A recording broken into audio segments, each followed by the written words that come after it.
오늘 제목이 누구를 위한 기쁨입니까? 이것입니다. 오늘 본문에서 과연 이런 제목이 왜 필요할까 생각할 수도 있는데, 또 기쁨이라는 단어가 나오는 게 이게 조금 좀 아이러니할 수도 있을 것 같습니다. 왜냐하면 사도가 죽거든요. 야고보 사도가 죽습니다. 여기서 말하는 야고보 사도는 바로 수제자 중에 한 사람, 베드로, 야고보, 요한 할 때 바로 그 야고보입니다. 일곱 집사가 사도행전에 나와서 이제 처음으로 이제 스데반 집사가 첫 순교자라면 사도 중에 첫 번째 순교자가 바로 오늘 본문에 등장하는 야고보 사도입니다. 특히 여러분, 이 야고보 사도는요, 지금도 정말 잊혀질 수 없는 것을 간직하고 있는데, 여러분 스페인 나라 아시죠? 거기에 산티아고 순례길이라고 들어보셨습니까? 이게 또 요즘 갑자기 한국에서 또 방송하고 막 하면서 엄청 이게 막 또 유행을 타기 시작하는데, 원래부터 이 순례길은 존재하고 있었는데 약 800km에 달하는 길입니다. 그리고 그 끝에가 뭐냐면 바로 이 야고보 사도의 무덤이 있는 곳을 향해 가는 겁니다. 그래서 산티아고가 스페인어로 야고보 이름입니다. 이게 그래서 산티아고라는 게 야고보를 향해 가는, 야고보 무덤을 향해 가는 그 길을 말하는 건데, 바로 그 야고보 사도가 바로 오늘 본문의 첫 번째로 죽은 야고보 사도입니다.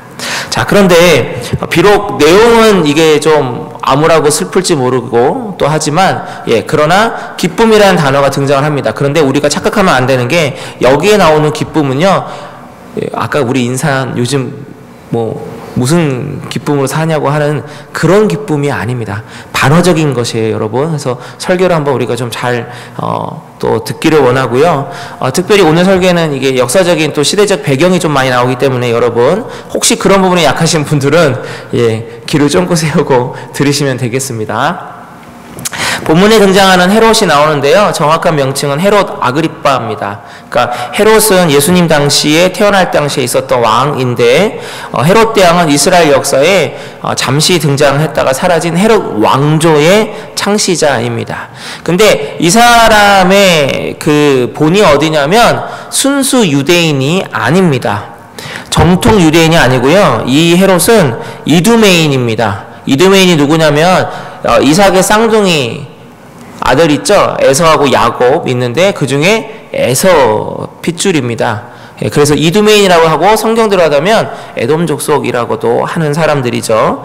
자, 그래서 야곱의 후손인 이스라엘 사람들이 보기에는 자기네랑 똑같은 순수 혈통으로 보지 않지만, 그러나 이 이두메인들은 자신들도 똑같이 거슬러 올라가면 아브라함의 핏줄을 이어받았기 때문에 자신들도 아브라함의 핏줄이다라고 생각합니다.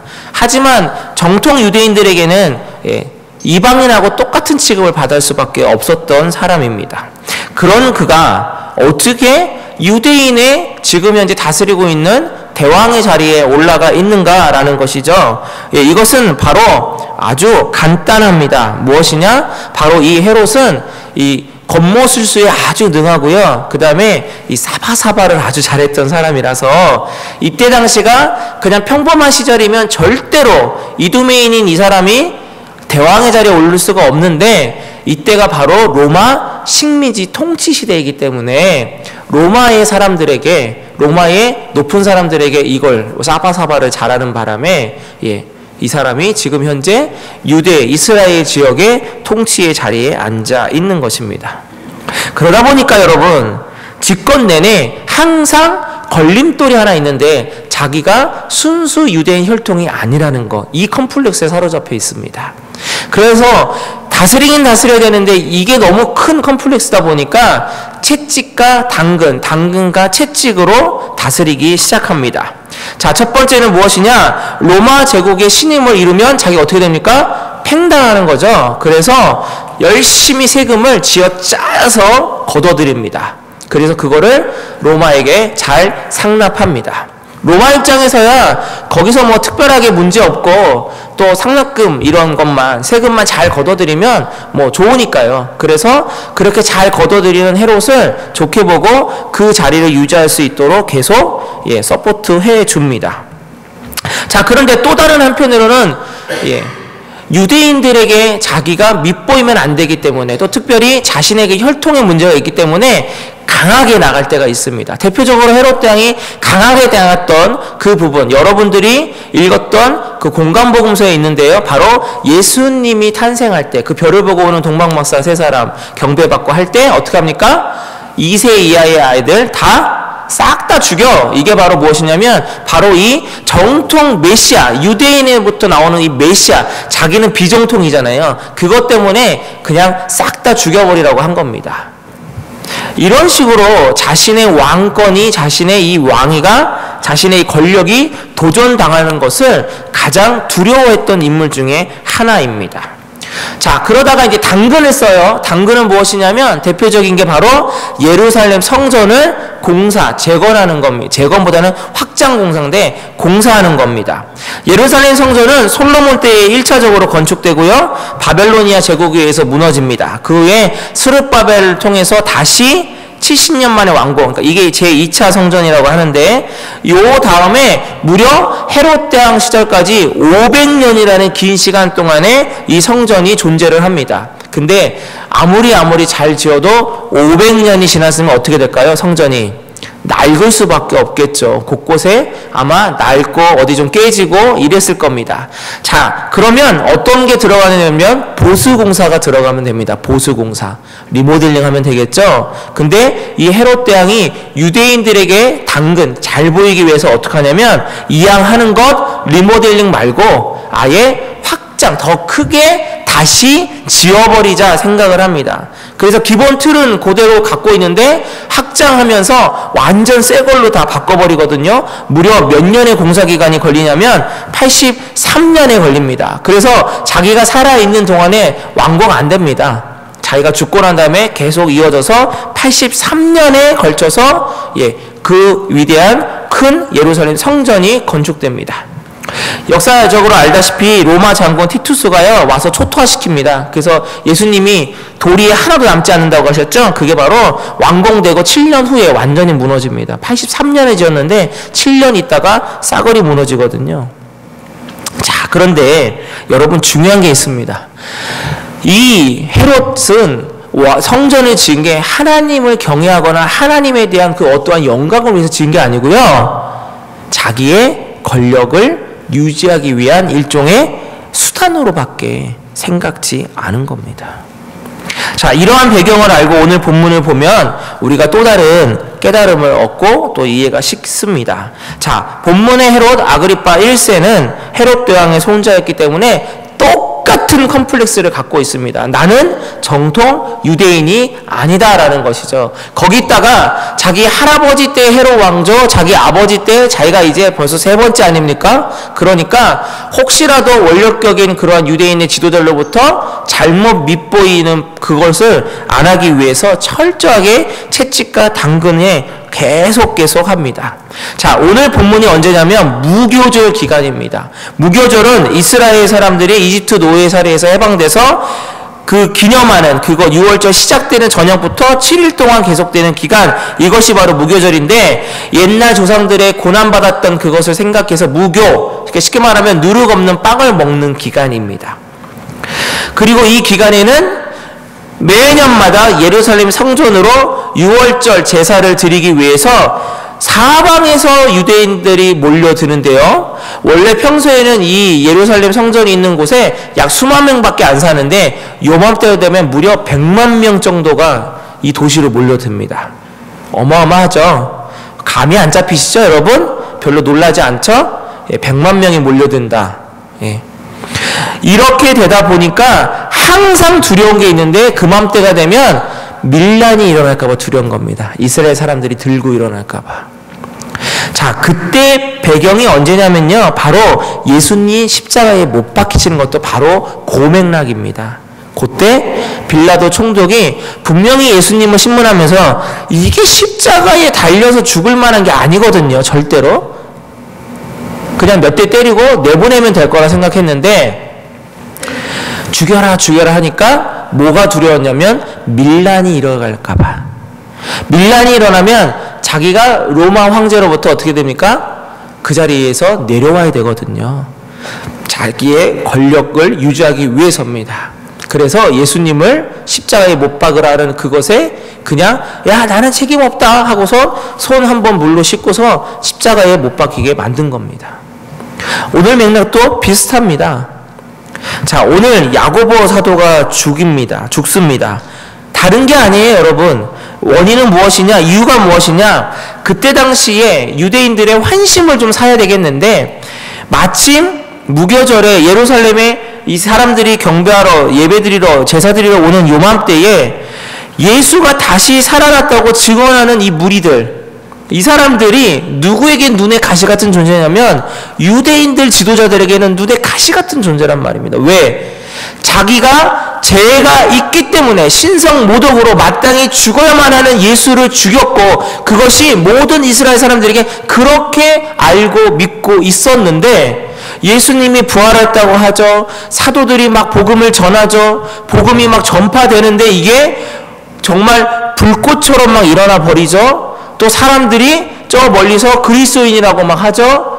그 사람들은 본받을 만한 사람이라고 하니 유대인들에게는 이게, 특별히 유대인 지도자에게 이게 들을 때마다 이게 불편한 겁니다. 이 헤롯 아그리빠는 그걸 너무 잘 알고 있어요. 그래서 내가 그러면 이번 기회에 유대 지도자들의 가려운 등을 좀 긁어주면 좋겠다 생각을 해가지고 야고보 사도를 잡아다가 죽인 겁니다. 자, 2절 말씀 볼까요? 3절 말씀 보시면 유대인들이 이 일을 기뻐하는 것을 보고 이렇게 되어 있습니다. 이거 보니까 자기는 등만 좀 긁어줘야지 하면서 했는데 유대인들 지도자들이 너무 좋아하니까 어떻게 해요? 그 다음에 보니까 베드로도 잡으려 할세. 이제 마음에 이 정도면 수장인 베드로를 잡으면 확실하게 내 이 입지를 다질 수 있겠다 생각한 겁니다.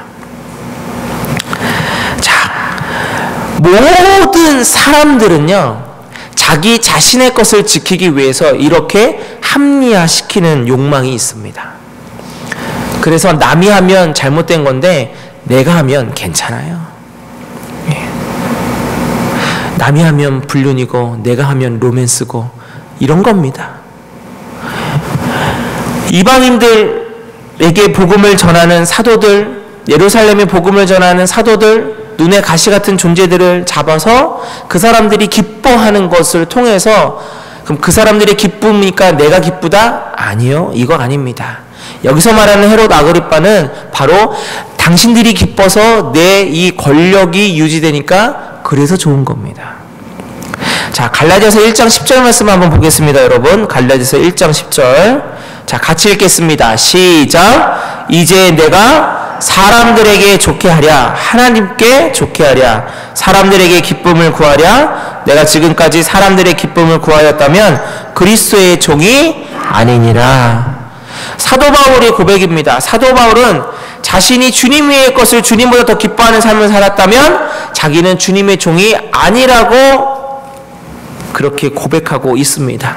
그의 삶의 기쁨, 그의 삶의 목적은 무엇이냐? 바로 주님이셨기 때문입니다. 주님이 기쁘면 나도 기쁜 겁니다. 주님이 기뻐하시는 일을 행한다면 그것이 비록 세상에서 보기에는 아닌 것 같아도 나는 기쁜 겁니다. 오늘 여러분, 야고보 죽습니다. 베드로 잡힙니다. 베드로 이거 잡힌 게 또 이게 처음이 아니죠? 가뜩이나 야고보가 죽어서 베드로가 잡혔다면 베드로도 곧 죽을 걸 예상했을 겁니다. 그럼에도 여러분, 야고보, 베드로 사도 어땠을 것 같습니까? 두려워서 벌벌 떨면서 어떻게든지 나가야 되는데 이런 생각을 했을까요? 아니면 기쁨으로 이 고난을, 이 죽음을 감내했을까요? 저는 후자라고 자신있게 여러분들에게 말씀드립니다. 왜냐? 영원한 생명의 근원이신 하나님, 영원한 생명의 주관자이신 예수 그리스도, 그분이 바로 자신들을 영원한 생명의 그곳으로 인도해 줄 걸 믿고 알고 있었기 때문입니다. 그렇기 때문에 자기의 기쁜 마음을 위해서 사는 헤롯 아그리빠와 주님의 기쁨을 위해서 죽었던 야고보, 그 죽음을 위해서 기쁨을 위해서 붙잡혔던 베드로 사도를 보면서 우리는 우리 자신을 한번 돌아보고 깨달을 수 있어야 된다는 것입니다. 조금 더 구체적으로 여러분들 우리의 삶을 좀 한번 빗대어 보기를 원합니다. 많은 사람들이요, 돈을 많이 벌어서 하나님께서 기뻐하시는 일을 하겠다고 합니다. 하지만 여러분 이런 생각 해보셨습니까? 하나님이 돈 자체를 기뻐하시는 분이실까요? 아니요. 만약 하나님이 돈 자체를 좋아하셨다면 가난한 사람들은 아마 상종도 안 하고 부자, 재벌들만 좋아하셨을 것 같습니다. 그런데 하나님은요, 오히려 가난하고 돈 없고 힘든 사람들 더 돌보셨고 더 함께 하셨습니다. 왜 그럴까요? 돈 자체 하나님은 중요하게 보시지 않기 때문입니다. 그렇다면 어떠한 모습이 과연 오늘 본문에서 우리가 깨달으면서 적용할 수 있는 것일까? 하나님은 우리가 말씀에 따라서 주어진 돈을 바르게 쓰는 우리의 중심을 보시는 겁니다. 그것을 통해서 하나님을 기쁘시게 하려는 그것을 보시는 것이지 돈 자체의 많고 적음을 보시는 분은 절대로 아닙니다. 어떤 사람들은 높은 곳에 올라가서 그것을 통해서 그 영향력을 통해서 하나님께 영광을 드리겠다고, 하나님께 기쁨을 드리겠다고 하기도 합니다. 그러나 우리는 알아야 됩니다. 이 세상 역사에서 그 어떤 높은 사람도 영원한 적이 없었습니다. 또 하나 희한하게요, 우리들은 재성을 갖고 있기 때문에 높은 데로 올라가면 그것을 지키기 위해서 처음에 그 순수했던 그 마음은 점점 악한 마음으로 변해가기가 십상입니다.